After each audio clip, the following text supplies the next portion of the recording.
आज मैं इस प्रेस कॉन्फ्रेंस में कह रहा हूं कि 17 सितंबर को शाम को 7 बजे मैंने नरेंद्र मोदी को 1000 करोड़ रुपए दिए थे। कर लो गिरफ्तार उनको। ऐसे तो कोई भी इस देश में खड़ा होकर कुछ भी कह देगा।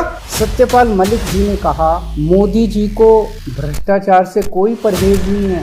प्रधानमंत्री जी को करप्शन से कोई बहुत नफरत नहीं है और उसका बड़ा सबूत है कि मैंने गोवा में उनको शिकायत की कि ये करप्शन हो रहा है, तो ये 1 हफ्ते में मेरा ट्रांसफर वहां से कर दिया। उसी इंटरव्यू में उन्होंने कहा कि इन लोगों के कुछ मुख्यमंत्री हैं जो भ्रष्टाचार करते हैं, खूब पैसे इकट्ठे करते हैं, लेकिन वो सारा पैसा मुख्यमंत्री अपने पास नहीं रखते, वो पैसा ऊपर भेजते हैं और वहां से वो पैसा उनकी दोस्त की कंपनियों के अंदर इन्वेस्ट होता है। मैंने भी तो इसी तरह का कुछ कहा था, तो चलो मेरी बात तो नहीं मानी, अब तो गवर्नर इनके अपने गवर्नर कह रहे हैं। तो ऐसा व्यक्ति जो इतना भ्रष्टाचार कर रहा है उसके लिए भ्रष्टाचार मुद्दा हो ही नहीं सकता।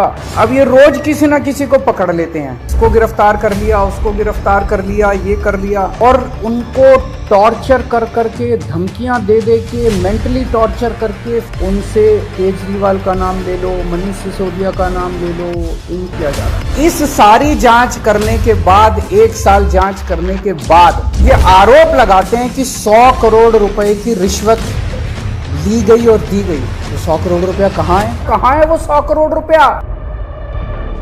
सब इतनी 400 से ज्यादा रेड हो चुकी हैं। मनीष सिसोदिया जी के घर पे रेड हो गई, इतने सारे दूसरे लोगों को पैसा मिल है कहाँ? अरे पैसा तो तब मिलेगा ना जब रिश्वत ली गई होगी और रिश्वत दी गई होगी।